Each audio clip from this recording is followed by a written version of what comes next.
Bueno, voy a intentar y tratar de ser lo menos denso posible con esto, así que ustedes me van interrumpiendo y le vamos sumando toda esta mirada teórica esta mirada, digamos, desde el lugar de trabajo, esta perspectiva de aplicación que ustedes vienen planteando tan interesante a algunas herramientas teóricas que podemos discutir.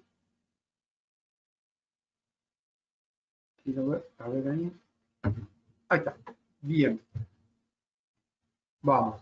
¿De qué hablamos cuando hablamos de problemas? ¿Sí? Porque también es importante que nosotros podamos definir, porque no hay una sola forma o una sola forma de entender o definir un problema. Y de hecho, como venimos aburriendo en todo el curso, desde el primer módulo, es muy importante que nos pongamos de acuerdo en términos de las definiciones teóricas de cada eje de trabajo. Porque de hecho, esto que ustedes iban planteando como problemas, temas de comunicación, temas que tienen que ver con la intersectorialidad, que tienen que ver con la integración de niveles, muchas veces está en que no estamos de acuerdo ni siquiera en los conceptos teóricos básicos, y cuando uno habla de problemas está hablando de manzanas y el otro cuando habla de problemas está hablando de peras. Y como decía Andrea, también hay una cuestión que por suerte acá ha salido muy poco, digamos, de plantear como problemas de salud o como problemas aquellas situaciones que nos pasan a nosotros individualmente o como equipo, perdiendo de vista que el problema en realidad debe estar formulado como una motivación o una propuesta para la acción, para hacer de una situación determinada algo que queremos modificar, ¿sí? Y para ello requiere de mucho más que solo el análisis, podríamos decir, intuitivo de lo que nosotros creemos que está pasando. Entre esto de poder pensar el problema más allá de dos situaciones que tenemos que diferenciar. Uno es la necesidad y otro es la queja. ¿Sí? Y aquellos que estamos trabajando o han estado trabajando en espacios con personas de cualquier nivel, ya sea en el centro de salud, en una coordinación, en una subsecretaría, digo, trabajar con la queja es realmente una situación no solo agobiante, sino totalmente improductiva. Y hay herramientas y hay formas en las cuales nosotros podemos discutir todas estas situaciones para convertirlas en problemas. ¿Sí? Ya lo decía Alberto Einstein, que formular bien un problema es el 50% de la solución. Podemos tener varios niveles de análisis de problemas, y los problemas pueden ser vistos como, y a donde vamos a leer más en la bibliografía, en lo que tiene que ver con los problemas de conocimiento, ¿sí? Aquellas situaciones en las cuales nos encontramos en un punto, un lugar en donde hay una deficiencia en la información o en el conocimiento sobre una determinada situación, ¿sí? Esto tal vez lo que nosotros como problema científico, sobre todo en los modelos más, digamos, más tecnificados, aparecen con más frecuencia. Entonces, los problemas científicos pueden definirse como un conflicto conectado con una situación de la dificultad donde hay una laguna de conocimiento, para la cual pueden preverse soluciones, básicamente denominadas hipótesis. También hay algunos conceptos que son importantes, digo, que aparecen como situaciones o acepciones filosóficas del problema. De entender cómo se define un problema en términos filosóficos.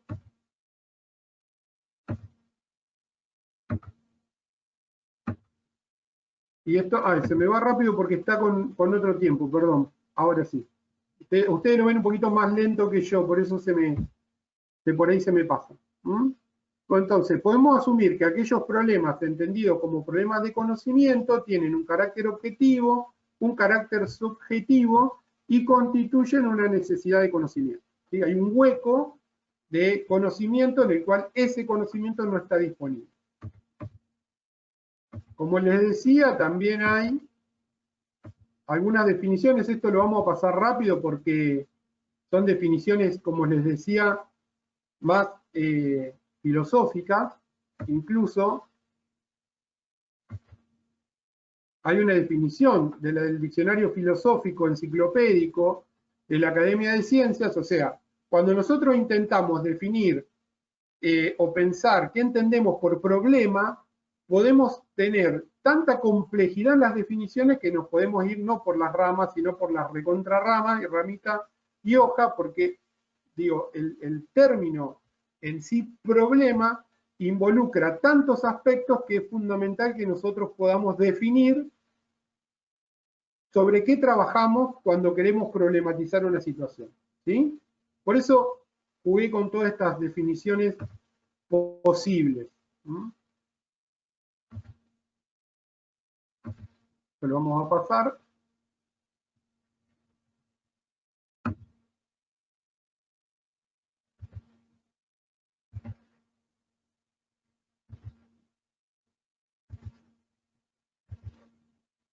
Bien, entonces, dependiendo de la postura que nosotros tengamos, ya sea nosológica, filosófica, etimológica de la palabra, podemos definir a los problemas como una discrepancia negativa entre la situación actual y una situación deseada, como una cuestión científica que debe resolverse. También puede interpretarse como algo difícil de solucionar, o en términos filosóficos como aquella cuestión existencial que se reitera en la vida como algo que no podemos resolver. Entonces, para trabajar con problemas en planificación en salud,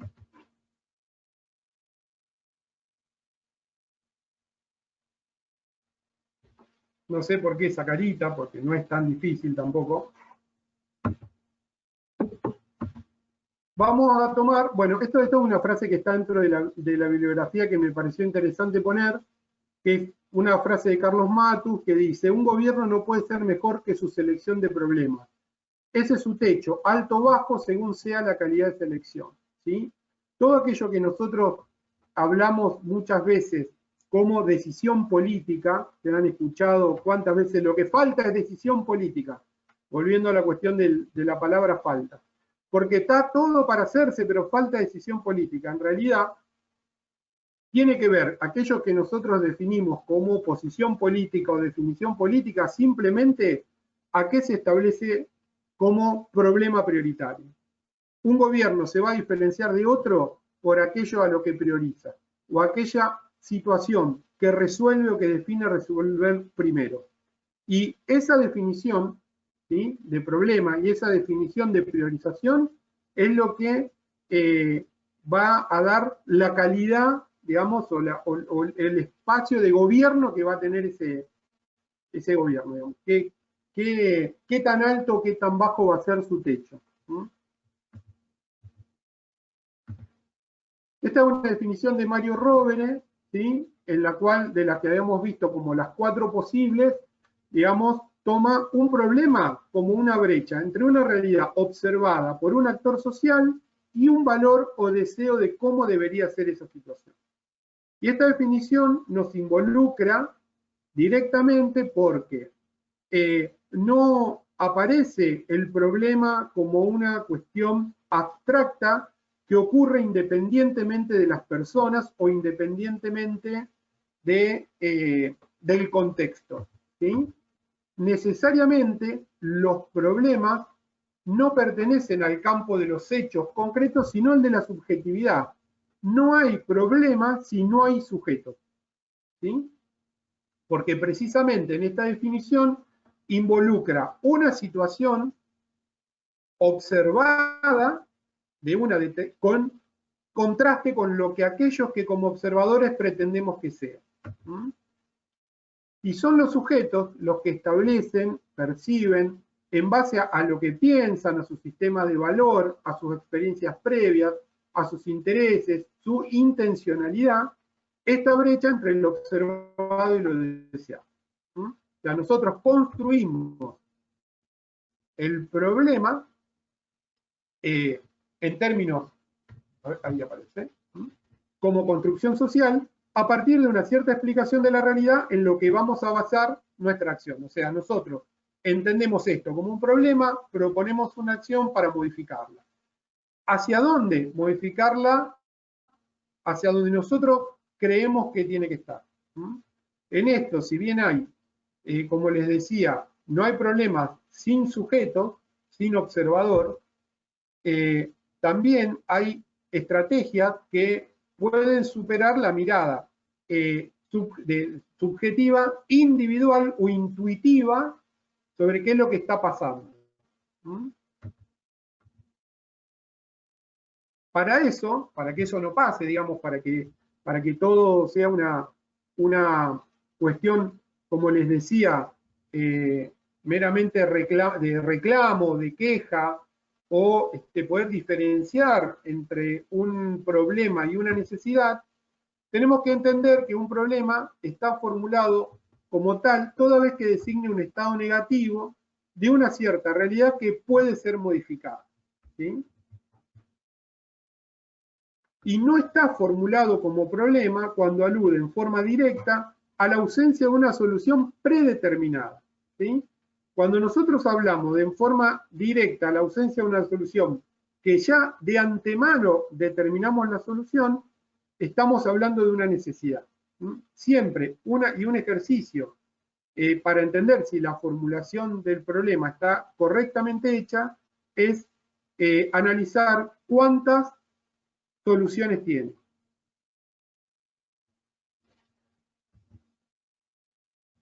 ¿Sí? ¿Se entiende hasta acá? ¿Quieren que vayamos mechando con algo? Ustedes me paran y me dicen qué es lo que decís. ¿Sí? ¿Está claro ese ejemplo?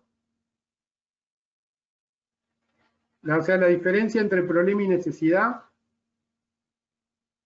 Sí, un solo aporte. Creo que Carlos Matus, si mal no recuerdo, decía que desafía la acción, o sea, no solamente que tiene solución, sino que te moviliza, ¿no?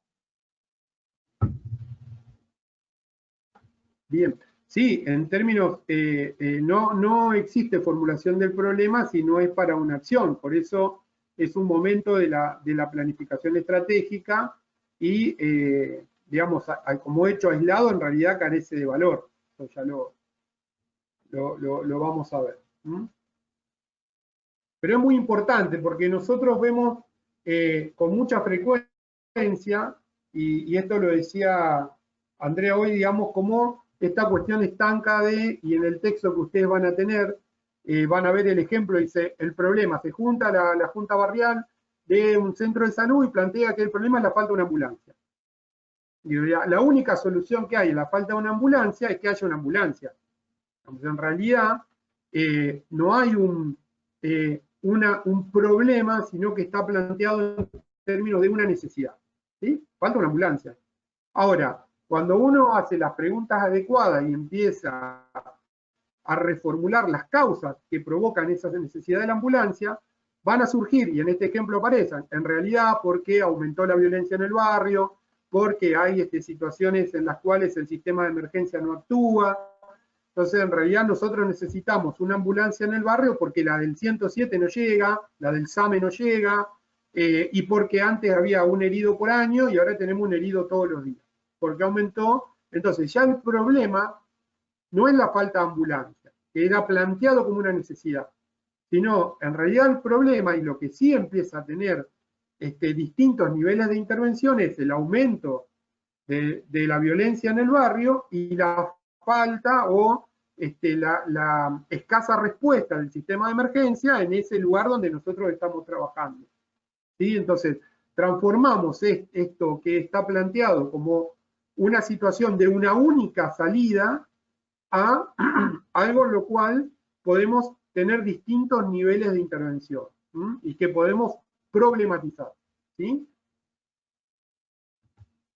Lo importante de este punto, Gonzi, es que cuando nosotros traducimos o decimos un problema a partir de esta falta, en realidad lo que estamos haciendo es un reduccionismo en donde en un modo de sintaxis, decir falta tal cosa, estamos poniendo a cuenta ahí la solución. Claro. Y ahí es donde se produce el reduccionismo. Yo digo, falta la ambulancia, y en realidad lo que yo estoy viendo es que hay un montón de pacientes secuelares por no llegar a tiempo o por no poder establecer una conexión con un sector de mayor complejidad o que se repiten las situaciones de urgencias y de emergencia. Hago un reduccionismo del problema, en tanto que es muy fácil, falta ambulancia, ponemos la ambulancia. Eso nos garantiza que todo esto que nosotros habíamos dicho como efecto de faltar la ambulancia va a estar solucionado porque pongamos la ambulancia. Es el riesgo de enunciar en términos de falta nos hace caer en un reduccionismo y en una, si le sacás o le pones otros signos de interrogación o de admiración o de lo que sea, otra puntuación, te está dando la solución. Y ahí ya no hay planificación estratégica que valga. ¿Qué vamos a planificar? Falta esto. Bueno, listo.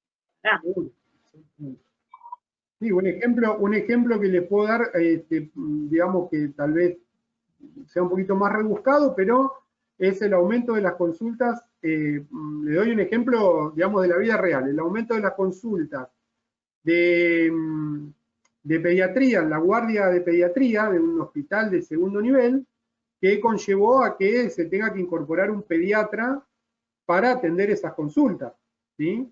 Y ese pediatra, como era necesario por el aumento de las consultas, se lo sacó a un centro de salud para que refuerce la guardia, ¿sí? Y, o sea, la mirada en términos de no problematizar un reduccionismo en términos de necesidad de médico atendiendo, en poco tiempo terminó que en los centros de salud de una determinada región hubiera 3 pediatras y en la guardia 7 al mismo tiempo, no 7, uno cada día, 7 por día, ¿sí? O sea, este tipo de cosas en las cuales nosotros corremos atrás de una supuesta demanda que no está problematizada, sino que está puesta o en el reclamo o en la queja. Es otra forma en la cual muchas veces la necesidad planteada cae como, digamos, no podemos entender el proceso de trabajo del sistema de emergencia porque en realidad tenemos una queja permanente de los vecinos de que la ambulancia nunca llega, y operamos sobre la queja, ¿no? No nos sentamos a problematizar la situación. Pero ejemplos que les pueden haber pasado más de una vez. Bueno, vamos a ver, esto va a ser relativamente rápido. ¿Cómo priorizar problemas? Priorizar problemas es ordenarlos, de acuerdo con el grado de importancia que le confiere el actor. Esta es una segunda parte. Cuando nosotros podemos hacer una lista de problemas y podemos, en términos de esta discusión que nos damos, poder nombrar estos 3, 4 problemas que nosotros vemos, es analizarlos en términos de priorización. La priorización de problemas, como les decía recién, es un proceso ético y político de contrastación de valores e intereses alrededor de los hechos. ¿Por qué? Porque precisamente, como les decía, no hay decisión más política que definir qué problema resolvemos primero. Y ese problema que resolvemos primero refleja muchas veces los intereses y las experiencias subjetivas de los actores. Si nosotros dejamos, digamos, a un único actor la decisión, muy probablemente su interés sea el que prevalezca en el momento de tomar una definición de cómo resuelve. Y si tal vez en el ejemplo de la ambulancia o en el ejemplo que les daba de la pediatría, la decisión queda supeditada solamente al jefe de guardia, el interés del jefe de guardia es que no tener problemas en la consulta, o no tener problemas o reclamos en la puerta de la guardia, por lo tanto, él resuelve su situación poniendo más médicos de guardia. De hecho, es su valor e interés puesto en una definición.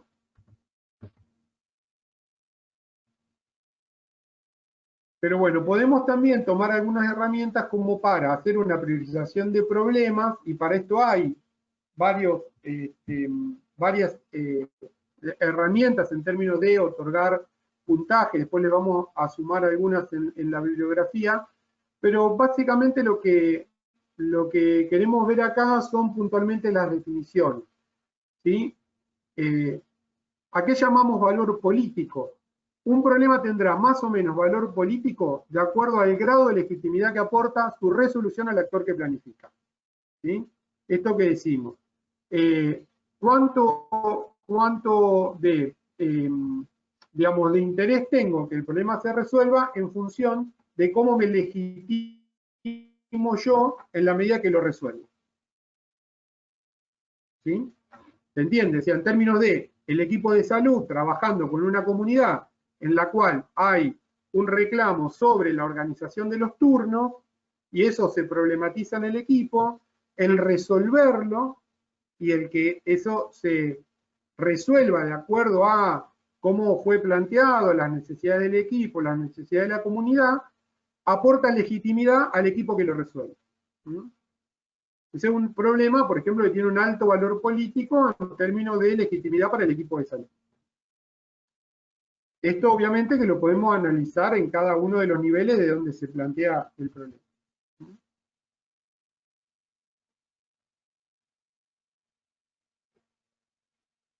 La motricidad también se define como la capacidad que tiene un problema al ser solucionado de arrastrar la solución de otros. Hay un teorema, un diagrama que se llama de Pareto, que dice que el 80% de los problemas está producido por el 20% de las causas. Y en la medida que uno hace el desarrollo causal de los problemas, ve que hay algunos que generan como síntoma muchos de los problemas en los cuales están definidos. Entonces, el entender la motricidad de los problemas también hace que nuestras soluciones sean mucho más efectivas, porque vamos a poder resolver, por ejemplo, la sobredemanda en determinados horarios o para determinadas especialidades en un determinado centro de salud, los problemas de, por ejemplo, de la ausencia de pacientes a los turnos programados, la falta de concurrencia a los controles de salud de determinados grupos poblacionales.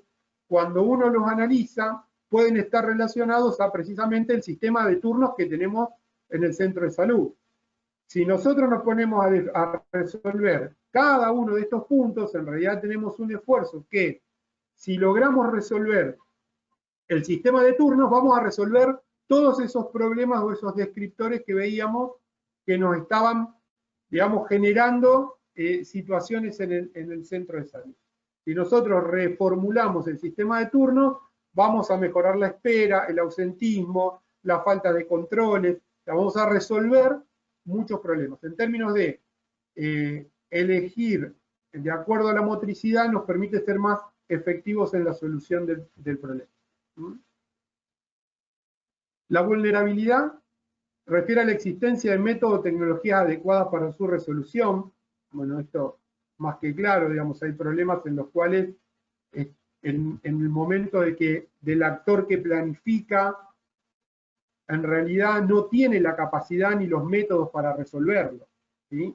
Si nosotros nos ponemos como problema principal del centro de salud la redistribución de la riqueza en la República Argentina, obviamente que es un problema y que genera muchos de los descriptores que tenemos, pero en términos de vulnerabilidad es un problema ajeno para nuestra capacidad de gobierno, ¿sí?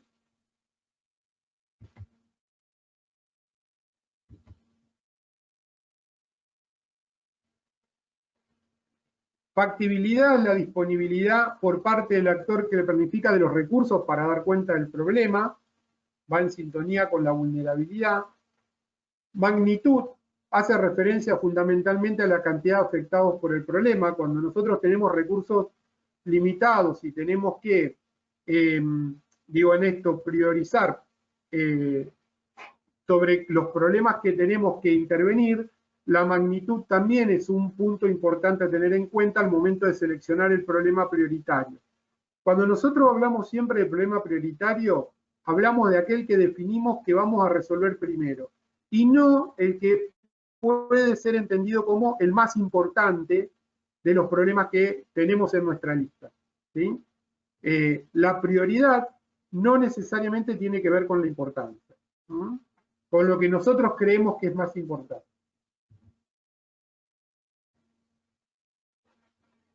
La gravedad alude al costo que tiene no resolver el problema, en términos económicos, poblacional, subjetivo, y también relacionado, lo que les decía en términos de valor político, digamos, qué gravedad tiene para el centro de salud en términos de legitimidad en la población que tiene a cargo, no resolver una situación como, por ejemplo, el tema del acceso a los turnos, ¿sí? Digo, cuando nosotros tenemos constantemente gente que se va del centro de salud sin conseguir un turno para ser atendido, ese equipo tiene, digamos, una pérdida en términos de salud poblacional que es enorme. O sea, no solo hay que pensarlo en términos de gravedad, cuando uno piensa, podríamos usarlo en términos, digamos, de macrogestión, lo que ocurre con el incumplimiento de las normas de tránsito. Como tiene problemas, tiene de impacto económico, poblacional, etcétera, subjetivo, en términos de gravedad, pero cuando nosotros lo analizamos en términos de microgestión o en la gestión del centro de salud, podemos entender problemas con un impacto, digamos, en términos de costo, que tal vez no se representa solamente por lo económico, para sacar el término costo a lo exclusivamente económico. Y la tendencia se refiere al comportamiento del problema a lo largo del tiempo. Esto también es importante tener en cuenta si es un problema que viene en crecimiento, si es un problema que está amesetado o es un problema que viene disminuyendo.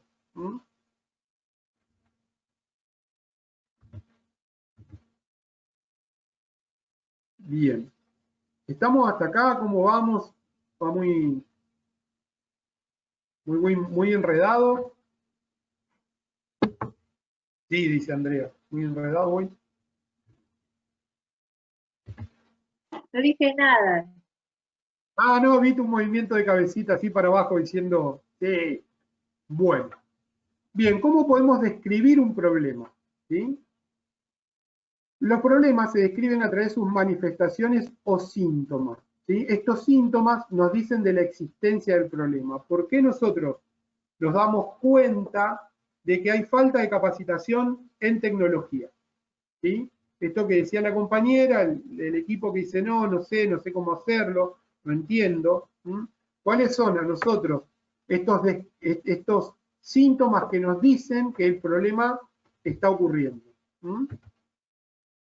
Estas formulaciones, esta formulación de síntomas, Matus los define como descriptores, ¿sí?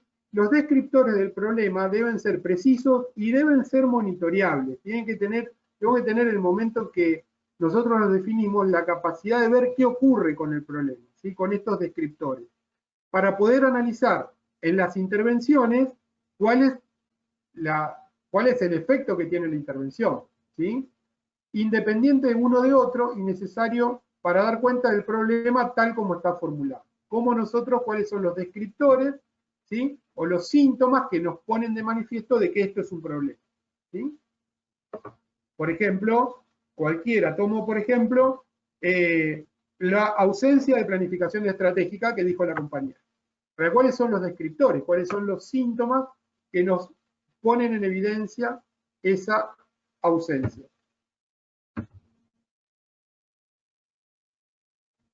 Para conocer el estado del problema al momento de comenzar la intervención, los descriptores, y estos síntomas que nos muestran el problema, deben traducirse en indicadores que nos servirán de medida para monitorear los logros del plan. Como nosotros podemos, a su vez, esta falta o vamos a ver el ejemplo que puso Edgardo, falta de gestión de las personas, ¿sí? Yo le pongo el título grosero, Edgardo, ¿no? En términos, nosotros tenemos una serie de síntomas que nos muestran que en realidad la gestión del recurso, del personal y de las personas, de la gestión del trabajo, está siendo deficitaria. Y estos síntomas, a su vez, nosotros podemos verlo, digamos, de distintas maneras, pero que es importante analizarlo, transformarlo en indicadores. Estos indicadores son la medida del descriptor. Y los mismos pueden ser cuantitativos o cualitativos. No necesariamente son un factor numérico. ¿Sí? Entonces, si empezamos a ver esto que arrancamos en la discusión de la descripción de los problemas que ustedes hacían, imagínense ahora en lo que fueron escribiendo, en lo que fueron charlando, tratar de, en la definición del problema, ¿sí?, ver cuáles son esos síntomas. Transformar esos síntomas en descriptores, a su vez esos descriptores, definir indicadores, y a su vez ver cuáles pueden ser cuantitativos o cualitativos para monitorizar cada uno de estos síntomas. ¿Cómo cambia la tarea de conocimiento que nos genera poder hacer este ejercicio? Ya no va a ser tan fácil pensar, doy el primer ejemplo porque también es muy interesante para hacer este ejercicio, los cuidadores de la salud, en términos de involucrar la perspectiva de género en los cuidados de la salud de los niños. ¿Sí? Bueno, ¿cómo podríamos hacer este ejercicio para este problema que está mencionado para describirlo? La diferencia entre solo mencionar y hacer una descripción del problema. En resumen, los problemas se describen a través de sus síntomas y esa descripción se precisa a través de los indicadores que informan el estado del problema en un tiempo y en un espacio determinado. ¿Qué es lo que está ocurriendo en este lugar y ahora con esta situación?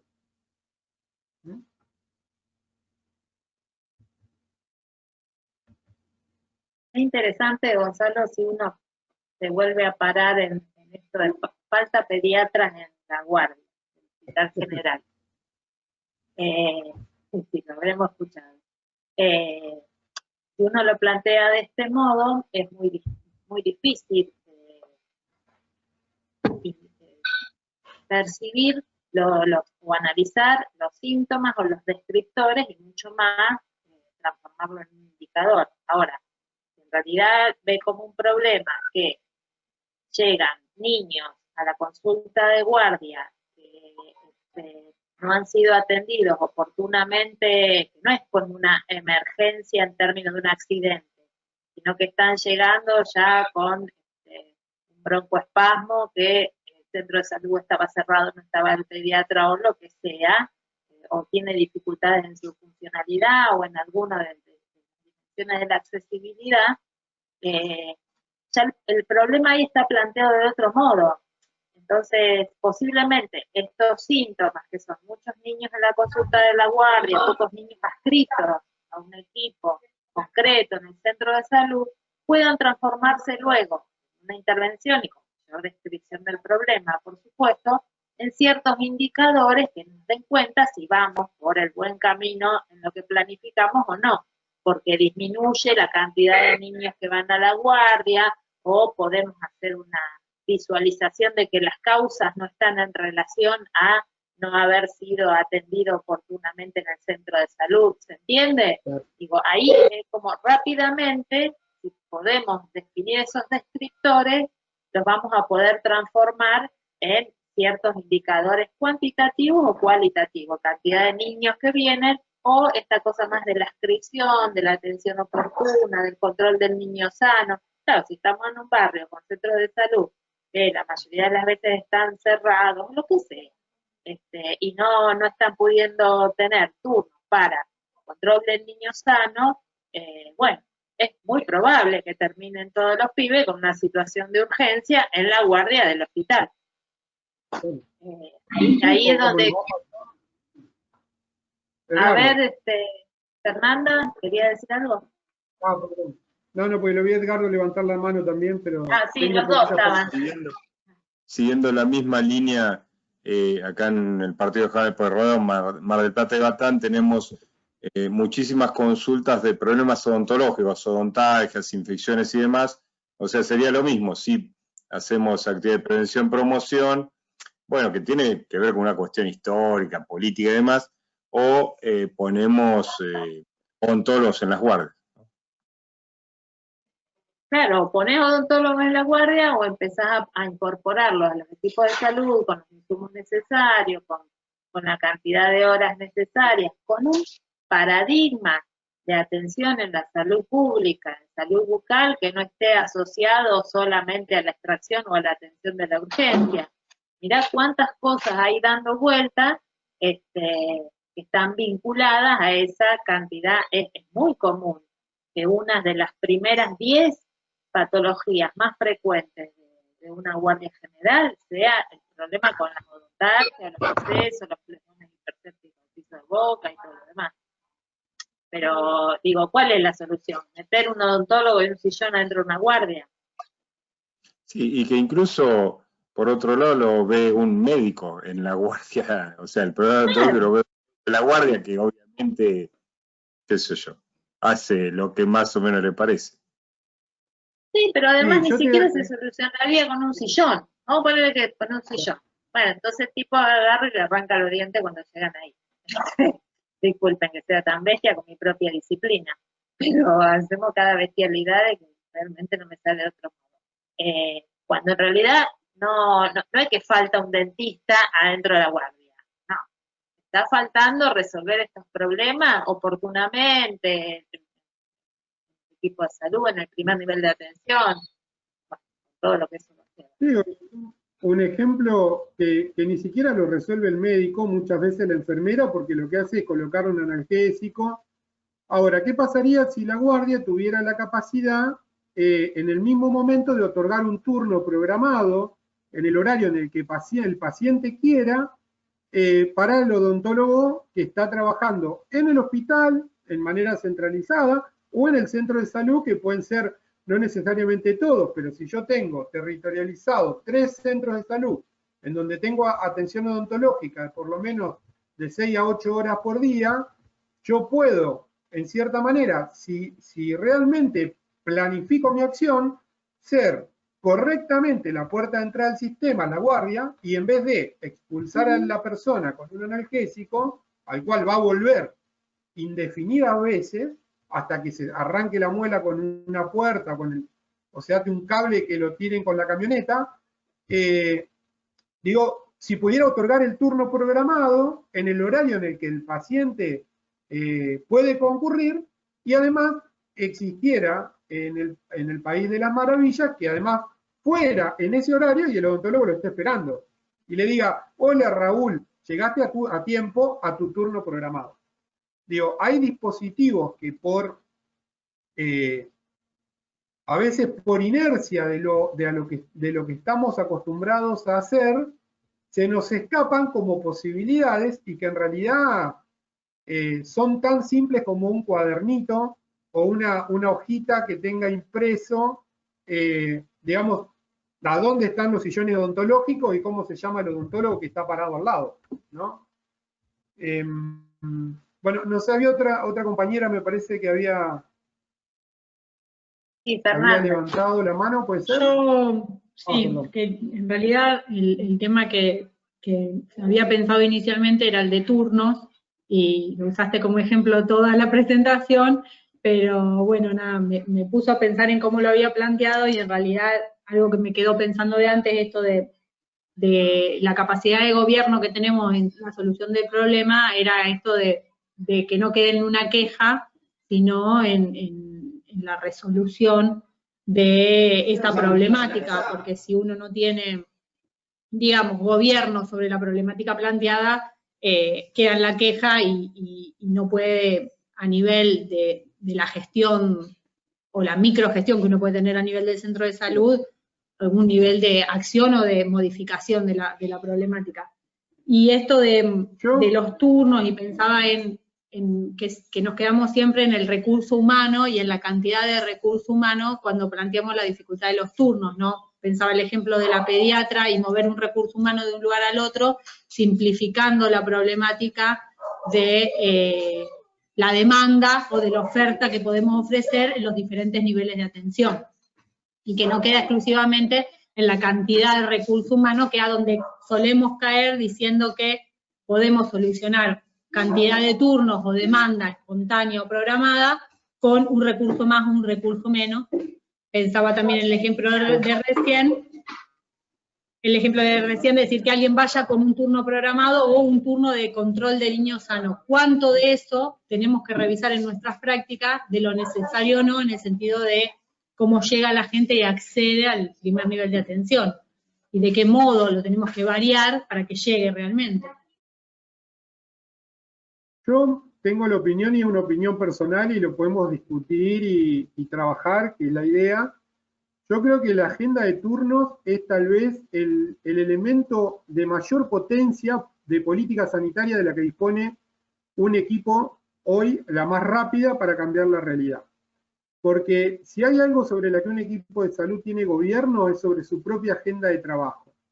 Más allá de, porque digo, nosotros, y pobre Norma siempre termina en el mismo ejemplo, digo, es donde nosotros, la planificación normativa, tenemos más capacidad de violarla, digamos, en términos de cómo modificar aquello que a nosotros se nos impone como una regla dura. Por ejemplo, les doy un ejemplo que lo he trabajado con algunos equipos y en realidad cuesta, porque tampoco es tan simple, pero digo, a nosotros nos dicen que independientemente del riesgo y la vulnerabilidad, todos los niños entre un mes y un año se tienen que controlar cada 30 días.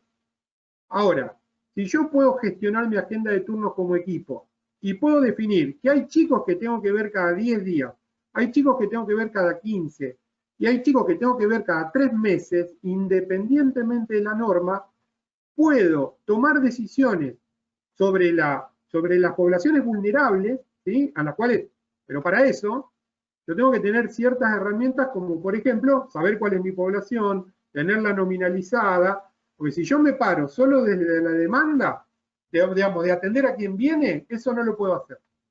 Ahora, si yo tengo una población y sé cuáles son los chicos que tengo que controlar, puedo hacer, independientemente que la norma rígida diga una vez al mes, recombinar los recursos, el recurso tiempo que tengo, el más valioso, el más costoso, digamos, el más escaso, el recurso tiempo, para administrarlo ahí donde más lo necesito. Entonces, en el grupo vulnerable le dedico más tiempo, y al menos vulnerable, o aquel que consideramos menos vulnerable, le dedico menos tiempo, o el tiempo que necesita. O sea, soy equitativo en el tiempo y no igualitario. Por eso digo que la potencia que tiene, la capacidad de agenda que tiene un equipo, es enorme, y creo que es una de las, digamos, de las menos explotadas. Digo, los equipos tienden a, como viste, esta cuestión digamos, como decíamos, no es de impotencia, o no me sale la palabra de congelamiento en la acción, digamos, de no poder modificar esto porque estamos esperando siempre la norma y cumplir la norma lo mejor posible, ¿sí? Y hay la norma, explicaciones sobre esto. Para mí la norma ahí juega en obturador del diálogo automáticamente, en donde la posición más cómoda es esperar que venga cada 20 minutos, si me lo dicen, o cada 15 minutos en una agenda de turno de 15 turnos programados. Entonces, si me atengo a eso, dejo de ver lo otro que puede pasar, y como la norma dice esto, muchas veces termina siendo un lugar cómodo. Por eso digo, cuando pensábamos de dónde venía el problema y cómo describirlo, yo después de ese problema de turno empecé a describir situaciones problemáticas de dificultades de atención, de problemas educacionales, de problemas de salud mental, y en realidad todo va de la mano, que en esta gran agenda de turnos que uno se programa, no tiene espacio para las situaciones, para trabajar estas situaciones que tendrían que caber dentro de esta agenda de turno creada por otro, y no por quien está en el territorio. Y no por quien gestiona, seguro. Bueno, avanzamos un poquito más. A ver si puedo. Ahí está. Ahora sí. ¿Cómo podemos analizar o explicar un problema? Esto que le decíamos hoy es para quién, y por qué es un problema. Analizar un problema es reconstruir la estructura causal del mismo e intentar o respondernos a la pregunta por qué y por quiénes el problema existe. Digamos, esta situación está por alguna razón, o tenemos que intentar entender esa razón, pero además hay actores involucrados en sostener la situación tal como es. Esto que decías vos, a veces es una cuestión de comodidad, pero también puede ser un problema de comunicación, también puede ser un problema formativo, también puede ser un problema estructural, también puede ser un problema organizacional, digamos, y esto hay que poder analizarlo y definirlo. Los problemas los podemos clasificar, ¿sí?, según esta estructura causal de tres maneras, ¿sí? Problemas bien estructurados, cuyas causas están bien definidas, ¿sí?, y mantienen con el problema una relación bien determinística, ¿sí? Hay una exactitud en la predicción, que esto significa que frente a esta determinada situación sabemos cuál va a ser el resultado. Los problemas pueden ser cuasi estructurados, mantienen con su causa una relación probabilística, ¿sí? Probablemente de mantenerse ocurra o podamos predecir aproximadamente lo que va a ocurrir, o mal estructurados, en los cuales las variables que explican el problema son difusas, cambiantes. Estas causas o explicaciones son a su vez problemas en interacción y modificación permanente. O sea, cuando nosotros hacemos la estructura causal de una determinada situación o el análisis, vemos que el problema a su vez nos abre el abanico de otro montón de problemas. O sea, no encontramos la explicación directamente. Es decir, bueno, esto ocurre por tal, ¿sí? Por ello, la solución de alguna de las explicaciones no necesariamente supone la solución del problema. O sea, si nosotros tenemos un aumento de las consultas en la guardia de pediatría, ponemos un pediatra, se resolvió el problema. El problema está bien estructurado, hay una exactitud en la predicción, o sea, nosotros entendemos que el aumento de consultas se resuelve con otro médico. Nada que ver. Nada que ver. En los problemas mal estructurados, esto es tan dinámico, y las interacciones son tan complejas, que en realidad nosotros podemos resolver una o varias de las explicaciones, pero el problema persiste. ¿Cómo imaginan que son los problemas en planificación en salud? ¿Bien estructurados, cuasi estructurados o mal estructurados? Es una pregunta fácil, es de examen para el R1. Y para el odontólogo también, que es facilito.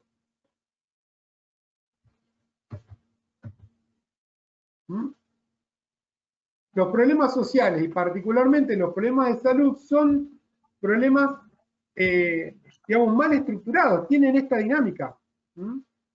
Es posible desestructurar un problema remontando su estructura explicativa. O sea, parte del trabajo que a nosotros nos conlleva el análisis de un problema y el entender por qué ocurre es no quedarnos en la primera respuesta. ¿Sí? Cuando nosotros queremos transformar un problema, una necesidad en un problema, depende de la capacidad que tengamos de hacer las preguntas, la cantidad de preguntas necesarias. Nosotros teníamos una compañera de trabajo, que además era docente nuestra, que decía, las causas de las causas depende de la capacidad, digamos, voy a tratar de repetirlo bien, pero algo así como, el pensar que no hay problema es la incapacidad de los equipos de hacer la cantidad de preguntas necesarias. ¿Sí? O sea, siempre en la cual nosotros podemos entrar a las causas de las causas y poder sumar las preguntas, vamos a poder desestructurar el problema y llegar a aquellas situaciones en las cuales tenemos capacidad de intervención. Como cuando nosotros visitábamos algún centro y nos agarramos de los pelos cuando aparecía la palabra mágica no, nosotros estamos bárbaros, acá lo tenemos bien organizado, no tenemos problemas. No sé si de los que trabajan con equipos alguna vez le ha pasado de llegar a un lugar y que les digan, no, acá no, nosotros estamos espectacular. Con eso empezás a transpirar, porque ahí sabés que el análisis causal del equipo es el primer problema a resolver. Eso es como cuando nadie te pelea en una reunión, ¿eh? Y todos te hacen, ¿eh? Y salís y decís, ¿cómo te fue? Como el culo. No discutiste con nadie, nada, está todo mal. ¿eh? No, transformar una queja en problema es hacer las preguntas indicadas y la cantidad de preguntas necesarias para siempre un reclamo, una queja, una necesidad puede transformarse en problema. Depende de la cantidad de preguntas que hagamos. ¿Sí? Es importante. Y a su vez es importante... Una cosa quiero decir, porque me parece que es como para mechar todo el tiempo. La gestión se trata de trabajar con conflictos. Si el conflicto ese no se hace visible, y no hay gestión posible, podremos administrar algunas cosas, pero no hay gestión posible. Digo, para poder ir llevándonos todo el tiempo al anclaje de qué se supone que venimos a problematizar este espacio, la gestión, una tarea concreta. Y otra Lo que cosa pasa también que en el idioma español la palabra problema tiene una connotación totalmente negativa y suele haber un rechazo a esa categoría. Y en esto de estamos llenos de problemas, estamos mal, y también como dice Mario Testa, que uno puede usar los problemas para enloquecerse o puede usar los problemas para intentar resolver cuestiones que son históricas y que pone para atrás cosas básicas como el acceso a los servicios mínimos, etcétera, ¿no? Sí, o para transformar. Claro. Yo no me voy a meter en tu área, Negra, en lo que sigue, pero me parece que es fundamental también entender esto, que hay tantas explicaciones del problema como actores que planifican. ¿Sí? Esto que decíamos, los problemas existen si hay actores y una construcción social, y hay sujetos los visibilizan como tales. Entonces, si nosotros, en el momento o el actor de planificar, volvemos a lo mismo, podemos hacer el mismo ejercicio que hizo Andrea, la guardia de pediatría, pero analizada exclusivamente por el jefe de guardia, puede sacar que sus síntomas es el aumento de consulta, ¿sí? Y a su vez, el indicador es 20 consultas hora. Entonces, la propuesta de 20 consultas hora es un pediatra por hora, porque puede ver hasta 20 consultas por pediatra. Digo, la mirada del actor que planifica es fundamental, y la restricción en términos de planificación, cuando el actor que planifica es un sujeto individual, digo, bueno, por eso hay que ver también esto de actores y de construir, bueno, ya lo vamos a ver en la próxima, pero digo, esto es muy importante porque a su vez, como les decía, no hay una explicación unívoca. ¿Sí? No hay una explicación unívoca para cada cosa. Por eso también hablamos de esto, ¿no? Los problemas mal estructurados de salud. Y ahí la importancia de construir el actor que planifica. Voy a adelantarme con dos cosas. Pensar en esto, el actor que enuncia un problema está parado, tiene una lectura de la realidad, tiene un atravesamiento epistemológico, ideológico, político, y tiene fundamentalmente, en general, cierta cuota. Esta es una categoría que si no la introduce Gonzalo, la vamos a trabajar la próxima, de poder que no quiere perder. Digo, ahí hay una categoría que está dando vueltas en la planificación, en cómo se estructuran los problemas, en que para quién es un problema, que es esta categoría del poder. ¿Qué significa esto, no? digo para que ustedes vayan viendo a modo de introducir estas cuestiones cuando uno va pensando el problema y quién lo planifica. Pensemos en esto que decía Fernanda, ¿no? Un montón de compañeros que pueden no tener ninguna intención de modificar algunas cosas, la agenda o de socializar una agenda de turno. Y deben tener compañeros que dicen, yo manejo mi agenda. Porque, y te corren por izquierda, 1000 veces me han llamado, che negra, me venía a decir, porque a mí el odontólogo me empieza a decir, y no, porque si no hacerle con la lime, si no tenés esto, y ahí me mató con lo técnico. En realidad lo que está cuidando es su cuota de poder y no está pudiendo en esta dimensión lo que Débora también llamaba desprivatizar la clínica.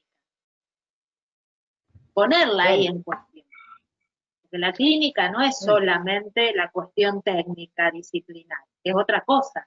Entonces, al desprivatizar la clínica, a ver, contame de nuevo, ¿cómo es tu proceso de trabajo? Está bien, vos será todos los dentistas que quieras y yo no sé sacar una muela, pero ¿cómo viene?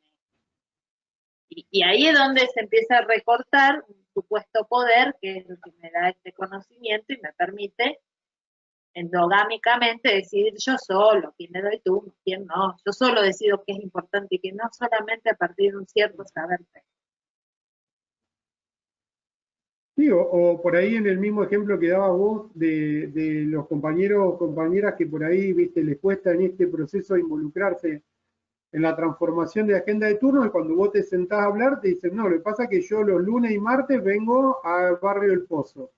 Los miércoles voy allá al Chaquito y los jueves y viernes tengo que ir. Entonces, y hay una cuestión de organización estructural, que volvemos a lo mismo, ¿no? Haciendo las preguntas y profundizando en qué es lo que pasa con ese compañero que no quiere o que no pretende o no puede involucrarse en ese proceso, cuando en realidad no tiene, por ejemplo, una determinada población o una territorialidad de adscripción que le permita visibilizar una población a cargo. Entonces, la posibilidad que él tiene de involucrarse en ese proceso es nula. ¿Por qué? Porque puede estar trabajando en 3 centros de salud con 3 equipos que además tienen posturas diferentes porque se enfrentan a problemas diferentes, porque se enfrentan a situaciones poblacionales diferentes. Y es muy difícil setearse cada vez que uno cambia de equipo, ¿sí? Y saber que acá trabajo así, en el otro trabajo así. Y ese tipo de organización realmente apunta mucho contra, o atenta contra la calidad de atención que genera un equipo consolidado trabajando en un determinado territorio con una población a cargo, ¿no? Por dar un ejemplo sobre la misma situación.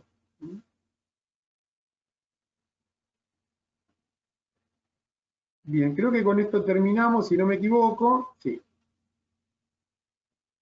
Por último, siguiendo a Matus, una causa, ¿sí? Una causa, cuando hablamos de análisis causal del problema, se transforma en un nudo crítico, o sea, de este análisis causal que nosotros hicimos, podemos determinar un nudo crítico cuando esa causa tiene impacto significativo, es decir, modificarla tiene la capacidad de vulnerar el problema, es práctico actuar sobre ella en relación con el esfuerzo que es necesario realizar para transformarla en el sentido deseado y la gobernabilidad del actor para hacerlo. Volvemos a lo mismo, lo que decíamos, ¿no? La cuestión de cambiar la estructura de distribución de la riqueza mundial versus la agenda de turnos de un equipo, ¿no? ¿Qué nivel de practicidad tenemos para actuar sobre ella? Y además es políticamente oportuno modificarlo, ¿no? Esto que hablamos muchas veces y salió de los ejemplos que daban hoy. El hecho de la comunicación y de las nuevas tecnologías de comunicación e información para los equipos de salud, en este contexto de pandemia puede ser una oportunidad, ¿sí? Políticamente oportuno, introducir herramientas para modificar. Con la idea de que muchas de estas herramientas que hoy usamos para sobrellevar una situación crítica puedan quedar en el tiempo para resolver problemas, digamos, habituales o los problemas en los cuales los equipos de salud se enfrentan habitualmente. Entonces, cuando nosotros hacemos el análisis causal, las causas de las causas, cuando encontramos esta causa que tiene impacto, que es práctico y que es políticamente oportuno actuar, estamos frente al nudo crítico, aquello que deberíamos poner el esfuerzo en modificar. Bueno, hasta acá llegamos con la presentación, nos quedan unos minutos si quieren para repasar algunos de estos puntos o abrir la discusión. Incluso si quieren, repasando algunos de los problemas que habían pensado en el ejercicio previo a este encuentro.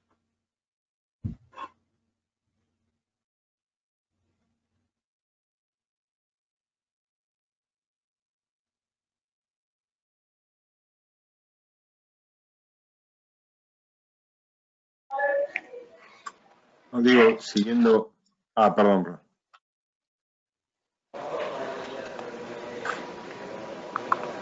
¿Se puede?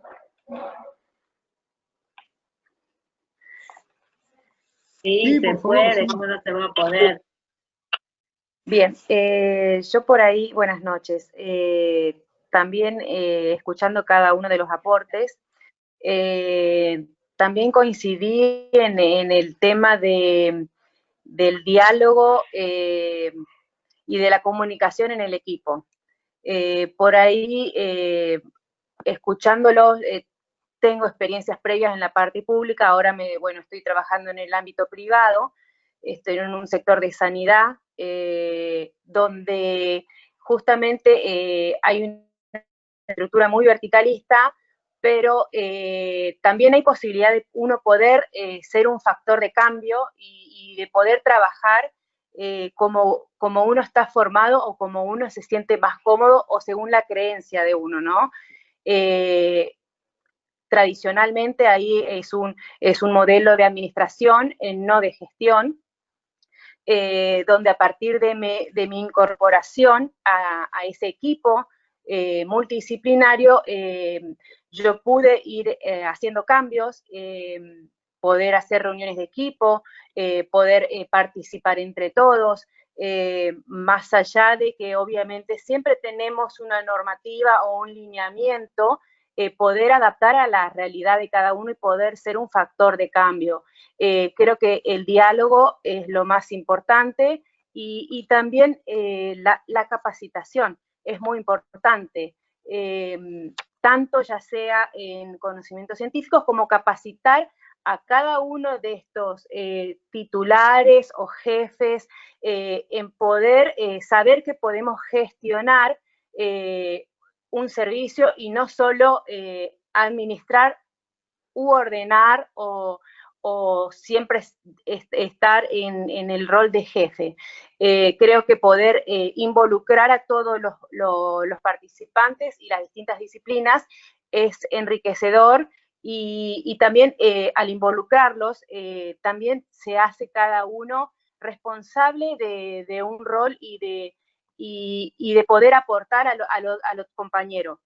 El poder decir, bueno, yo hoy no tengo tanto trabajo, te colaboro a vos, y el poder pedir esa ayuda también, ¿no? Porque por ahí uno está pensando, el que está acá al lado mío está viendo que yo no doy abasto, estoy atendiendo 1000 cosas, 1000 consultas, 1000 quejas, y él no está haciendo nada. El poder también transmitir, o sea, el poder hablar y pedir ayuda, y no esperar que el otro también esté pendiente de que uno precisa ayuda y que no da abasto.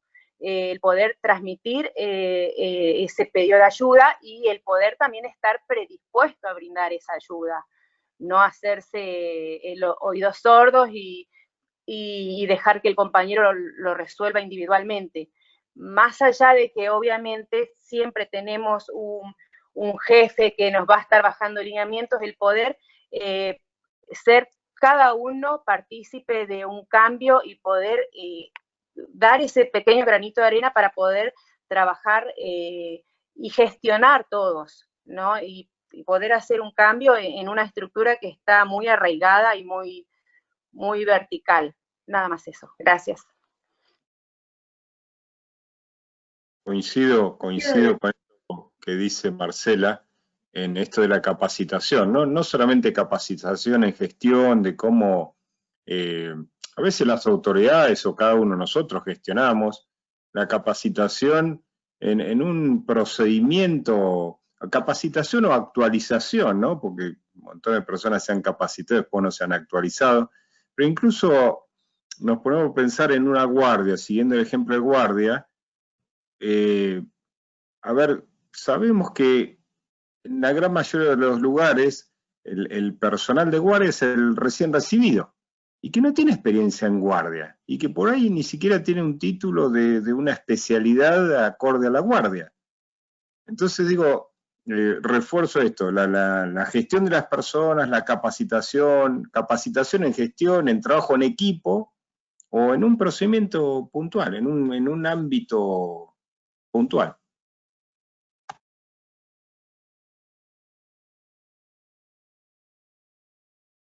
La única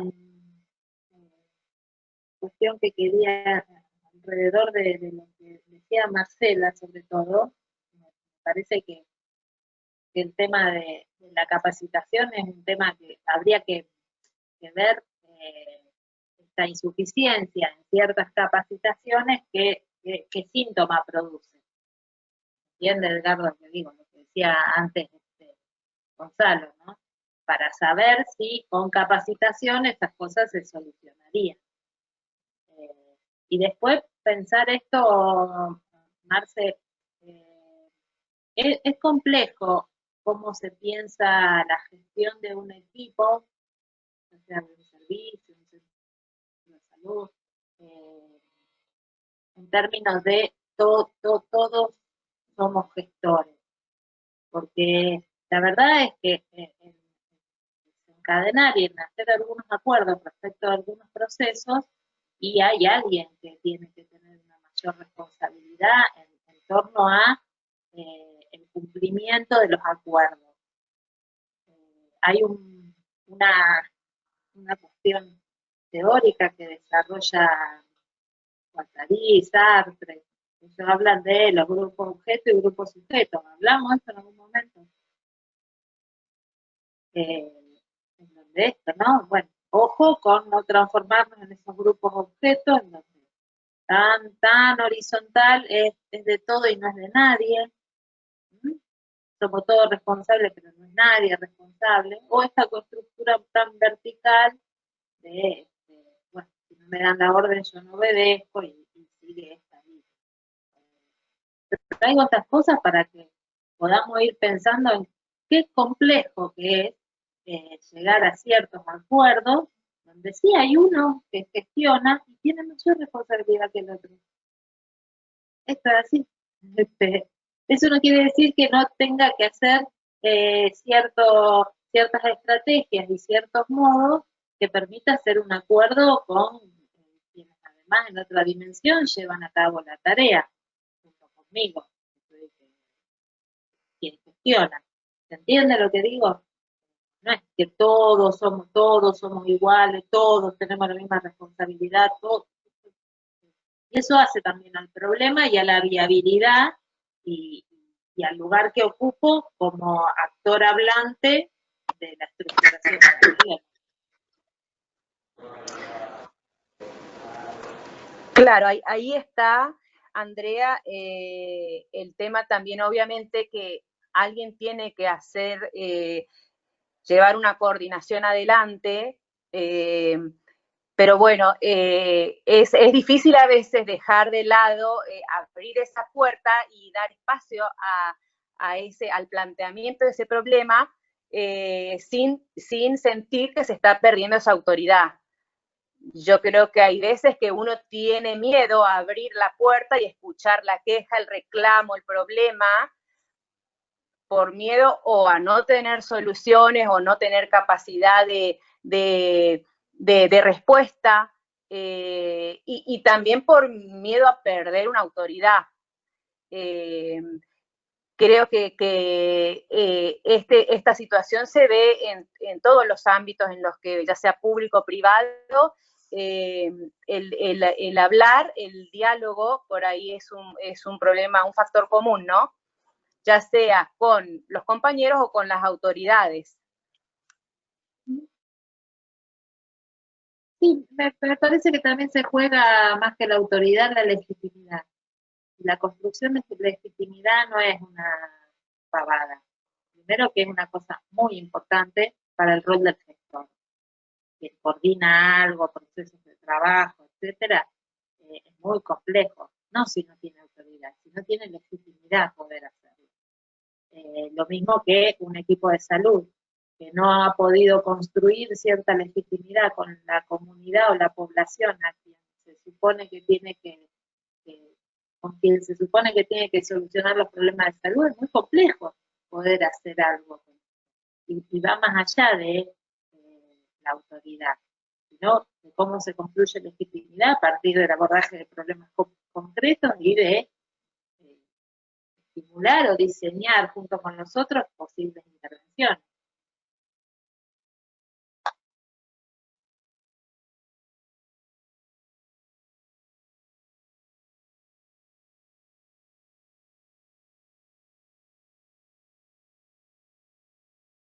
Bien, ¿algún atento a la hora ya? Porque no estamos bien, 9:30, no estamos tan mal, 2 horitas. ¿Algún otro comentario? ¿Alguno si se anima, les parece, a mirar bueno, un poco parte del ejercicio que vamos a plantear es rever, remirar los problemas que pensaron en este primer ejercicio en términos de estas nuevas herramientas, ¿sí?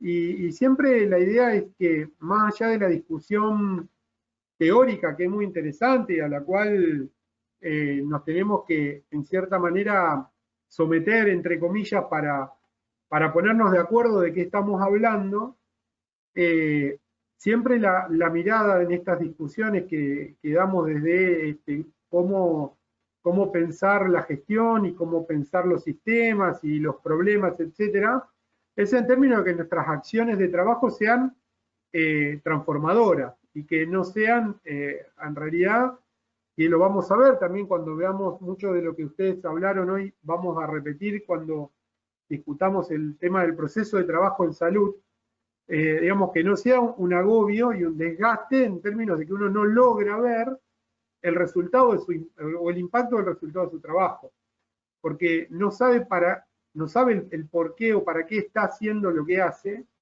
y en el mejor de los casos puede repetir con mucha capacidad técnica una misma práctica muchas veces, ¿no? Para cada paciente que lo necesita repite la misma práctica y con cierta, vamos a decir, con cierta experticia, pero el poder analizar el impacto real o el efecto real de su acción en salud se nos aleja muchísimo de nuestra capacidad de mirar nuestra propia tarea. Así que bueno, como les decíamos al principio, es muy importante que todo esto que estuvimos discutiendo lo puedan registrar, anotar, tenerlo, hacer borradores, digamos, porque son insumos muy importantes para que podamos seguir avanzando en esto que ustedes vayan definiendo como problema y podamos acompañarlo en desarrollar a futuro tareas de intervención que sean concretas en la práctica de todos los días, que no se agoten solamente en el ejercicio de un curso, sino que podamos disponer de una herramienta concreta para nuestro trabajo diario. Si les parece, hacemos una última vuelta, alguien que quiera sumar alguna opinión, y si no, vamos cerrando.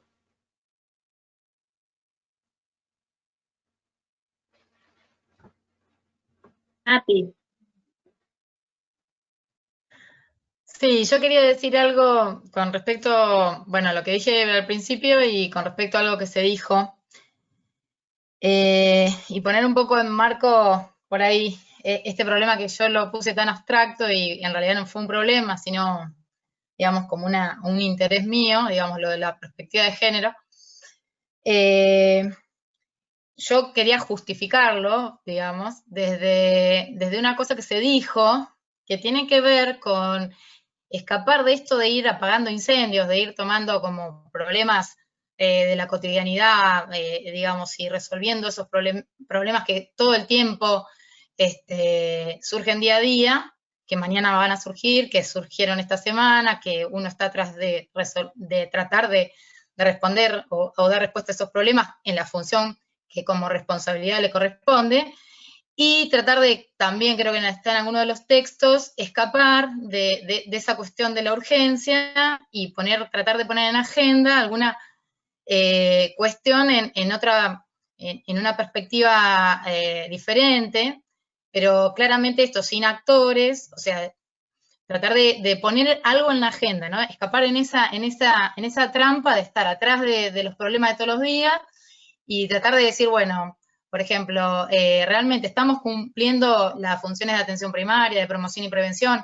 Bueno, en esa línea es donde, bueno, uno empieza a buscar como novedades, como puede ser la perspectiva de género para la motivación de los equipos o para hacer la problematización de lo que hacemos cotidianamente, para tratar de generar este cambio, digamos, del perfil de estar atrás del asistencialismo y tratar de volver a recuperar las funciones de la atención primaria. Pero bueno, en eso claramente tiene que estar, o sea, sin actores no habría un problema, así que ahí será como un insumo para definir problemas con respecto a los equipos. Pero bueno, tenía que ver un poco con, también creo, como la necesidad de escapar de ese día a día y poder empezar a problematizar realmente desde otro lugar y acompañar a los equipos a que se empiecen a sentir como que se pueden hacer preguntas, digamos, ¿no? También sobre esto. Pero, digamos, yo en realidad lo comparto como un insumo para eso, para poder hacerse preguntas, más preguntas sobre lo que pasa día a día, y no como un problema. Quizás tuviera que contar con actores que son los propios compañeros del equipo. No sé si se entendió.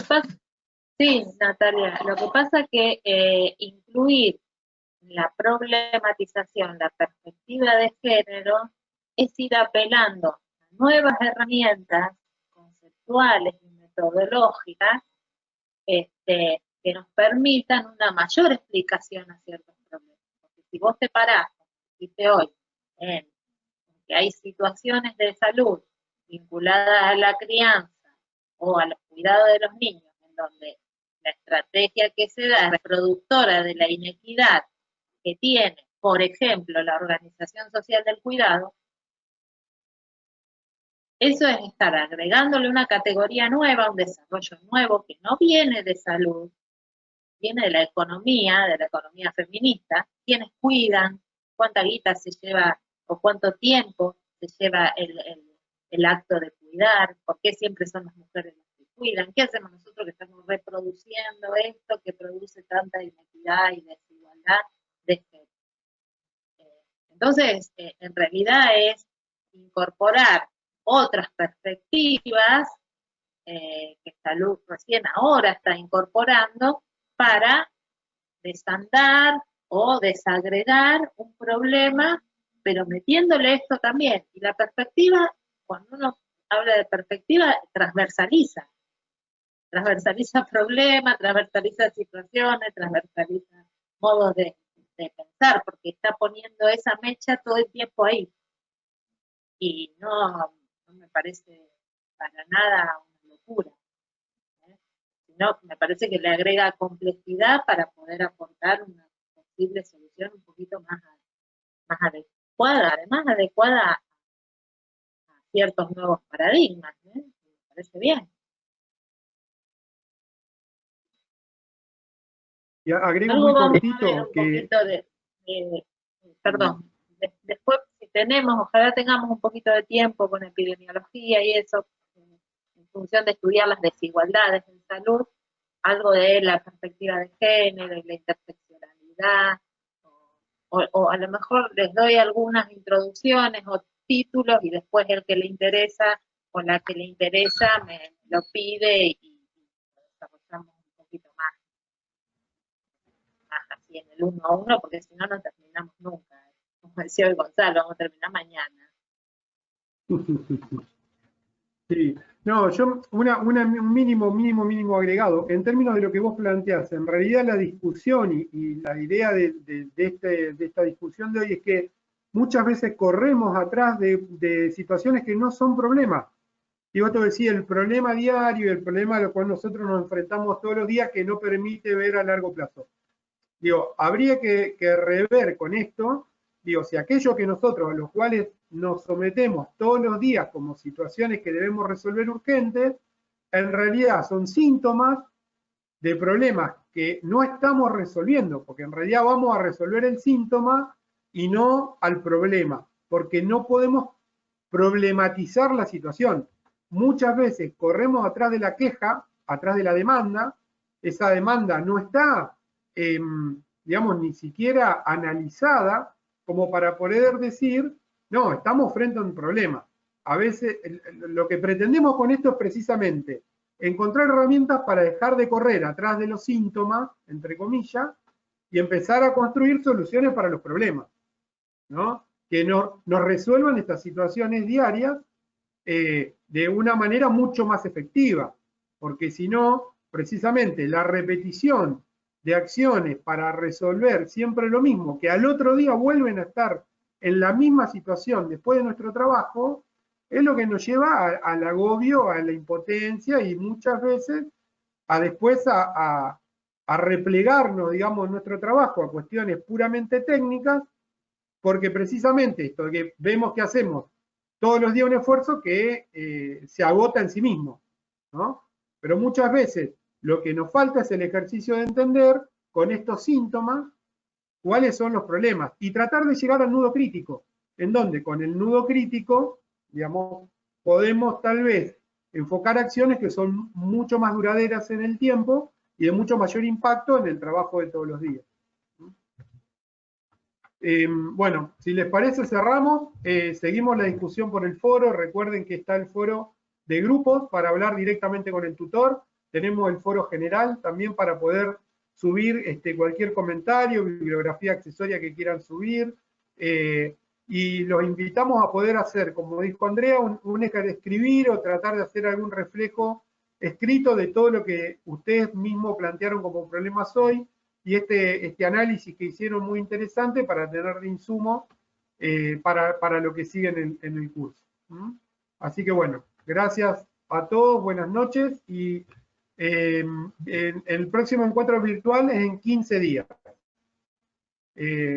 sincrónico, pero seguimos con los encuentros a través del aula todos los días. Bueno, muchas gracias, buenas noches. Cuídense. Buenas noches. Gracias.